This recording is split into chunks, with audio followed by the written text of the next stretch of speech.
Hello, Contrarian Dude here, and another video for Bernie Sanders fans answered.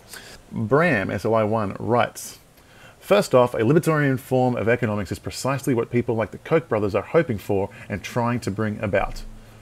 I actually don't know too much about the Koch brothers, but I do know they make a lot of their wealth in heavily regulated industries like mining industry and stuff like that.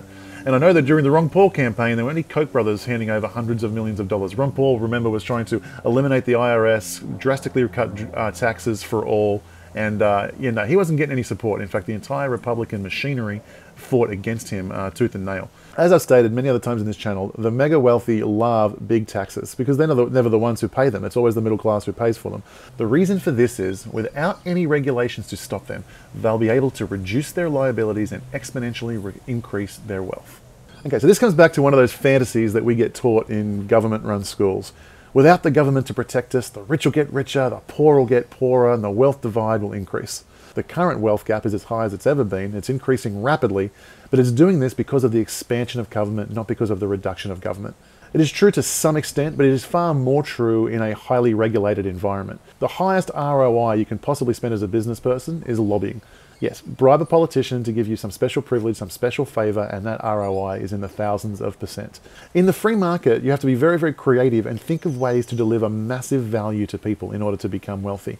In fact, an incredibly important stat here, if you take some benchmark of wealth, if you earn over $200,000 a year, say, then you're in the wealth category. Well, by that measure, in the general population, 5% of people are wealthy and 95% of people are not in that category, not wealthy.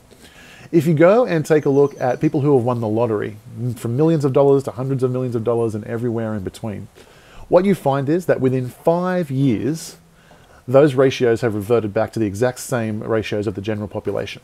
So after 5 years, lottery winners, still only 5% of them earn over $200,000 a year and 95% of them earn over less.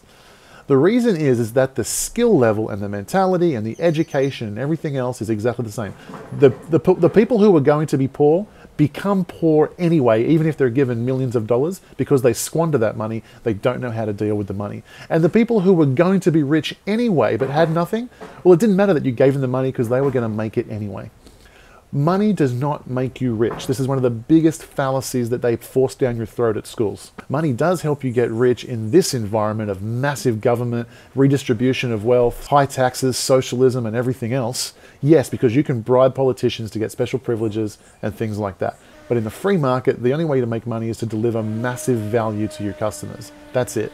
Wealth obviously does contribute, but the stats don't lie. It contributes very, very little compared to the power of ingenuity, education, intellect, your thought processes and philosophies around money. That's far more important than the wealth. Second, without a government that is large enough to provide for the general welfare, in the event of a crisis, it won't be able to respond in a timely way that will diminish the effect of the disaster. The same thing occurs when the government is bought and paid for as it is right now. Then the only people who are aided during such a disaster are those who carry favour with the government and its representatives. I agree with you that the current government-run system is terrible, and as victims of Katrina found out, the government didn't move too quickly for them. In fact, they actually prohibited the free market from actually coming in and solving the problem. And this goes to a broader point. You don't know how the free market would possibly handle disasters. You couldn't, because the government has said they're going to do it.